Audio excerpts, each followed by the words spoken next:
कहाँ उधारी है उसको बटोरो। टिंकू पिंटू चिंटू को बुलाओ, मेरे रिश्तेदारों को बुलाओ, उनको पहचाने। एक चीज हम देखें, जब अंत समय आता है तो परिवार के लोग क्या करते हैं पता है? जब उनका प्राण निकलने वाला रहता है तो रिश्तेदारों को ले जाके खड़ा करते हैं, उनसे पहचान बनाते हैं। मालूम देगा वो रिश्तेदार ही साथ में जाएंगे। एक बार भी किसी ने ये नहीं सोचते कि वहां ठाकुर जी की तस्वीर ले जाकर खड़ा कर दें और बार बार बांके बिहारी का नाम जप कराएं, उनसे रटवाएं ताकि इनका उद्धार हो जाए। घर वाले भी इतनी बड़ी दुश्मनी निभाते हैं जी। अब मरने के बाद क्या करेंगे? कंधे पे ले लेंगे 4 लोग, राम नाम सत्य उसको सिखाते हुए जाएंगे। जब तक जिंदा था तो उसको नहीं बताए, जब मर गया तो उसको राम नाम सत्य है, राम नाम सत्य। मर गया तो क्या बोले, क्या बोलेगा? तो ये जो है हम लोगों का जो बिहेव है, व्यवहार है, ऐसा ही है जी। यदि इस व्यवहार में जिएंगे तो कितने दिन तक जिएंगे? प्रभु से प्रेम बनाओ, भक्ति ग्रहण करो, प्रभु का भजन करोगे, अपने आप भक्ति आएगी। आज भीष्म पितामह इतना भगवान का भजन किए थे, आज उसका फल उन्हें प्राप्त हुआ कि मेरे बांके बिहारी आज स्वयं चलकर गए उनके पास। प्यासे के पास गंगा माता स्वयं बह कर जाती हैं। श्री राधे, जय श्री राधे श्याम। श्री सूत जी महाराज शौनकादिक ऋषियों से बोले, आगे का प्रसंग श्रवण कराने लगे। आज मेरे बांके बिहारी भीष्म पितामह की मुक्ति कराई, 5 पांडवों को लेकर आते हैं, सबको विजय दिला दिया उन्होंने। अब वो अपने घर जाने को तैयार होते हैं। द्वारिकापुरी जब जाते हैं तो अर्जुन जी जो है साथ में वो भी जाते हैं। कुछ दिन के बाद खबर पड़ा, बांके बिहारी को पता चला कि जिस बच्चे को हमने बचाया था गर्भ में, आज हस्तिनापुर में उसने जन्म ले लिया है। सब लोग बधाई लेकर आते हैं देने के लिए। 5 पांडवों के घर पर मेरे ठाकुर जी भी आते हैं, टोपी कुर्ता लेकर, जो भी बधाइयां के सामान है सब कुछ देने के लिए आते हैं, उत्तरा के बालक को देने के लिए। आज वो बालक जन्म लिया, जैसे ही जन्म लिया तो उन्होंने टुकुर टुकुर सबको वो देखने लगा सबको। किसी की गोद में जाता है तो रोता है, उदास है, केवल देख रहा है, चारों तरफ पब्लिक में देख रहा है, केवल बांके बिहारी को खोज रहा है कि जो मुझे गर्भ में बचाए थे वो कहाँ गए, उनका दर्शन हमें कब होगा। ऐसे देख रहे थे जब तक मेरे बांके बिहारी अर्जुन के साथ में आ जाते हैं, और जैसे ही आए उस बालक को देखे, उनका प्राकट्य हुआ है। उनका नाम मेरे बांके बिहारी परीक्षित रखते हैं। अब इनका नाम परीक्षित कैसे पड़ा, अब आप लोग बताएं। परीक्षित हम लोग कहते हैं क्योंकि ये बालक जब जन्म लिया तो ये सबकी परीक्षा ले रहा था कि इसमें से वो भगवान कौन है, प्रभु कौन है जिन्होंने मुझे बचाया था गर्भ में जाकर, उनकी परीक्षा ले रहे थे। इसलिए मेरे बांके बिहारी ने इनका नाम परीक्षित रख दिया। परीक्षित रख दिए, इन्हें बधाई देते हैं, उन्हें आशीर्वाद देकर मेरे ठाकुर जी जो है पुनः लौट जाते हैं द्वारिकापुरी। फिर से लौट जाते हैं महाराज। कुछ दिन के बाद अर्जुन वहां से लौटते हैं, उनके साथ में ही जाते हैं। जब वहां से लौटे, जब यदुवंशी आपस में कटने लगे, मरने लगे, एक दूसरे से लड़ाई झगड़ा करने लगे, युद्ध होने लगा, तो मेरे बांके बिहारी जब सारा कार्य कर लिया तो अपने धाम को चले जाते हैं। अपने धाम को चले गए तो केवल बचे अर्जुन लौट कर आ जाते हैं हस्तिनापुर में अपने घर पर। यहाँ आए, युधिष्ठिर पूछते हैं कि इतने दुखी क्यों हो। जैसे ही बताए अर्जुन जी कि हम लोगों के मित्र जो कन्हैया था वो आज से हम लोगों को छोड़कर अपने गोलोक धाम को चला गया, अब हम लोगों की भी जिंदगी बेकार है, चलो हम लोग भी अपना प्राण त्याग देते हैं, यहाँ रहने से कोई फायदा नहीं है। जब कौरव पांडवों का युद्ध हो रहा था तो उस समय मेरा मित्र कन्हैया ही हम लोगों को बचाया था। फिर से कोई विपत्ति आ जाए तो कौन बचाएगा, अब उसके बिना हम एक पल भी नहीं जी सकते, हम लोग भी यहाँ से चलते हैं। पांचों पांडव जाने की तैयारी करने लगते हैं। उनका छोटा सा जो पौत्र है, उत्तरा का पुत्र परीक्षित, 5 साल का बालक, उसको राजगद्दी दे देते हैं पांचों पांडव और स्वयं तीर्थ यात्रा में जाने को तैयार हो जाते हैं। जब परीक्षित रोने लगे, बोले बाबा आप मुझे छोड़कर जा रहे हो, हम अकेले यहाँ क्या करेंगे, हम इतने छोटे हैं, आप मुझे राज्य पे बैठा रहे हो, कैसे राज्य भार संभालेंगे। तो उस समय पांचों पांडवों को उपदेश दिए थे कि बेटा एक बात ध्यान देना, ब्राह्मणों की सेवा करना, अपने शरण में शत्रु भी आ जाए तो उसे क्षमा कर देना, गौ माता का सेवा करना, इन सब बातों को आप ध्यान दोगे तो कभी आपको दुख नहीं मिलेगा, आप सदैव ऐसे राज्य भोगते रहोगे। इतना कहकर पांचों पांडव तीर्थ यात्रा के लिए निकल जाते हैं घर द्वार छोड़कर।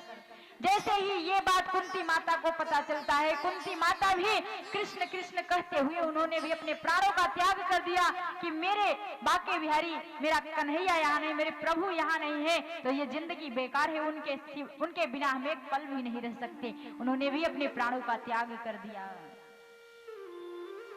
अब राजन परीक्षित धीरे धीरे बड़े होने लगे। जब बड़े हुए उनका विवाह होता है इरावती नाम की कन्या से, उनका विवाह हुआ, उनके 4 पुत्र होते हैं। सबसे बड़े पुत्र का नाम है जन्मेजय। ये जो परीक्षित है ना जी, ये बड़े भक्त हैं, भगवान के बहुत बड़े भक्त हैं, संत महात्मा के भी भक्त हैं, सेवा करते हैं। ये जंगल में जाते थे, साधुओं का सेवा करते थे, उनके चरण दबाते थे, अपना भेष बना बना कर जाते थे, सेवा करके आते थे। एक दिन क्या हुआ, अपने बाबा के महल में गए और वहां महल में सोने का मुकुट रखा हुआ था। उस मुकुट को धारण कर लिए परीक्षित और उस मुकुट को पहनकर जाते हैं जंगल में शिकार करने। वहां गए तो एक दृश्य देखने को मिला इनको। वहां एक वन में एक बैल है जो कि उसके 4 पैर होते हैं, बैल के 3 पैर कटे हुए हैं, एक ही पैर बचा है और उसके सामने गौ माता खड़ी है। गौ माता रुदन कर रही हैं और एक विकराल रूप धारण करके एक व्यक्ति जो है उस बैल के ऊपर उस पैर को भी काटने की कोशिश कर रहा है, उसको भी घायल कर रहा है कि इसको भी खत्म कर देंगे, उसके ऊपर डंडे बजा रहा है। परीक्षित जी देखे, दौड़ते भागते गए, बोले तुम कौन हो, ऐसा अत्याचार क्यों कर रहे हो, अपना परिचय दो। बोले हम कलयुग हैं, मेरा नाम कलयुग है और मेरा कर्म ही यही है, मुझे यही सेवा मिली है इसलिए हम ऐसा कर रहे हैं।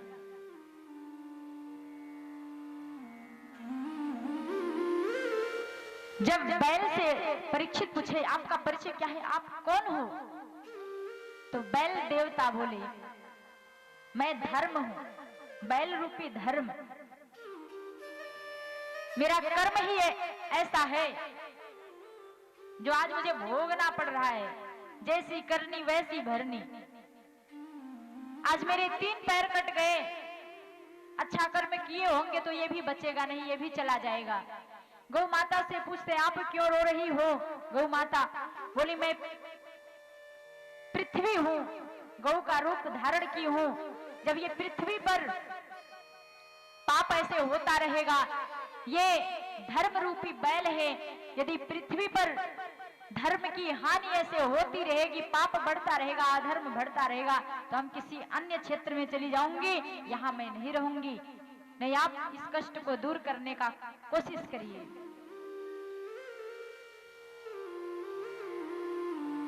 कलयुग को दंड देते हैं राजन परीक्षित। तो उस समय कलयुग बोला महाराज आप तो सब कुछ जानते हो, प्रजा का पालन करते हो, एक बात बताओ, ये सारा साम्राज्य आपका है तो हम कहाँ जाएं, हमें भी तो यहाँ भेजा गया है, आप बताओ हम कहाँ जाएं। तो कलयुग को राजन परीक्षित जो हैं उनके बाबा बता के गए थे कि शरण में शत्रु भी आ जाए तो उसे क्षमा कर देना।